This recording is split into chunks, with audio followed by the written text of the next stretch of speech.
Et rebonjour mon cher Quentin Barbaza. Bonjour Maxime Yedo. Et on commence avec ce journal des sports. Avec quoi ? Du rugby bien sûr et de la Pro D2, car ça y est, Quentin, la phase régulière a rendu son verdict hier parce que c'était la dernière journée. Et oui Maxime, la 30e et dernière journée du championnat de Pro D2 a eu lieu hier soir avec un multiplex de 8 matchs que vous avez pu vivre en direct sur Sud Radio, la radio du rugby. Et dans les résultats notables de cette soirée, la large victoire du Biarritz Olympique face à Carcassonne 41-15. Un succès qui permet au BO d'assurer son maintien et de pousser un grand ouf de soulagement. On revit la délivrance d'Aguilera au coup de sifflet final. Arnaud Ré au commentaire. La sirène qui a retenti, Biarritz qui va rester en Pro D2, en avant Carcassonne, le ballon de turnover, mais on va taper en touche. Et Monsieur Blasco Baquet qui libère Aguilera. Le Biarritz Olympique, le grand BO, reste en Pro D2. Victoire 41-15 face à Carcassonne qui évoluera en national la saison prochaine. Eh bien une belle fête pour terminer cette saison très compliquée pour les joueurs de Boris Bouraoua. Une victoire biarrote qui condamne Mont-de-Marsan à la 15e place du championnat malgré une victoire 50-28 face à Agen. Les Montois devront batailler lors d'un ultime match pour rester en Pro D2. Ce sera face aux finalistes de national, soit Nice, soit Narbonne. Un dernier objectif pour sauver la saison selon le coach landais Romain Mareuil.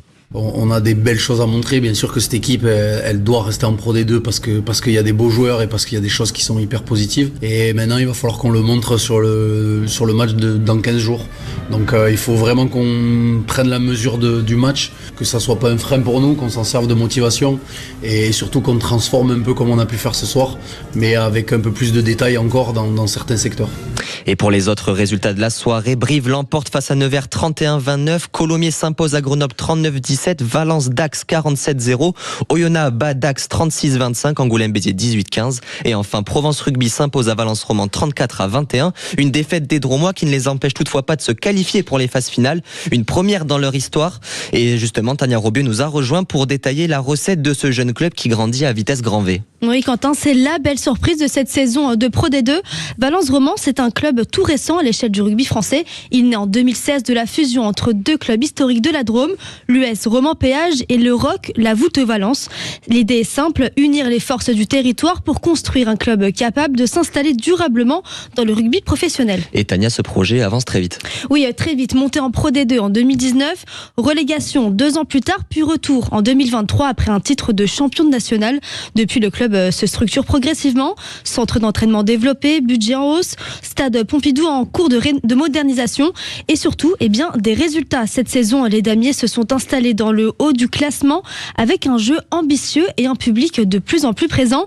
10 ans après sa création, Valence Roman termine 5e du championnat et s'offre donc les premières phases finales de son histoire et continue de rêver plus grand et pourquoi pas du top 14. Effectivement Tania, le VRDR qui se déplacera à Oyonnax jeudi prochain et l'autre barrage de Pro D2 opposera Provence Rugby à Brive ce samedi 23 mai. Vannes et Colomiers sont directement qualifiés pour les demi-finales. On en parlait, la course au top 14 est donc lancée. Un top 14, Quentin, que l'on retrouve aujourd'hui à partir de 14h30, évidemment sur l'antenne de Sud Radio, la radio du rugby. Et oui Maxime, la 24e journée du championnat démarre aujourd'hui avec une affiche à enjeu pour la course au top 6 entre Pau et Clermont. Les Palois, toujours invaincus à domicile cette saison, veulent poursuivre leur rêve de demi-finale directe. Et à l'inverse, pour Clermont, l'objectif sera de rester accroché aux 6 premières places qualificatives. Un choc qui sent bon les phases finales. Et pour le reste de la journée, nous aurons un multiplex à 16h35 animé par François Trio sur Sud Radio avec 4 matchs, Castres-Montpellier, Lyon-Bayonne, Bordeaux-Perpignan et Montauban-Paris. Enfin, à 21h, un autre choc à enjeu avec en ligne de mire les places de barragistes, le match entre Racing et Toulon. Un beau programme donc à suivre si vous ne l'avez pas encore compris en direct tout au long de ce samedi sur Sud Radio,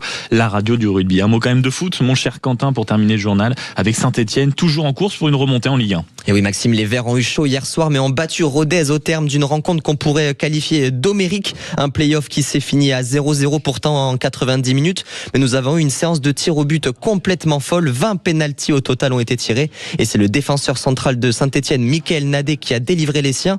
On réécoute son tir au but victorieux avec les commentaires de nos confrères de beIN Sport. Geoffroy Guichard debout pour accompagner, pour pousser. Mickaël Nadé lui est frais et lui va ouvrir les barrages à la Saint-Etienne en croisant du pied gauche. Le chaudron peut littéralement exploser. L'AS Saint-Etienne est en barrage.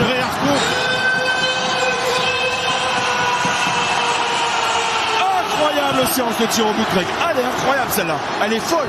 L'AS Saint-Etienne qui jouera sa montée lors d'un ultime barrage face au 16e de Ligue 1. Ce sera soit Nice, soit Auxerre. Merci beaucoup mon cher Quentin Barbaza, qu'on retrouve donc ce week-end pour le journal des sports. À demain mon cher Quentin, et merci beaucoup pour nous avoir fait vivre, en tout cas c'est sûr, cet après-midi, une très très grosse après-midi rugby à suivre évidemment sur Sud Radio, la radio du rugby.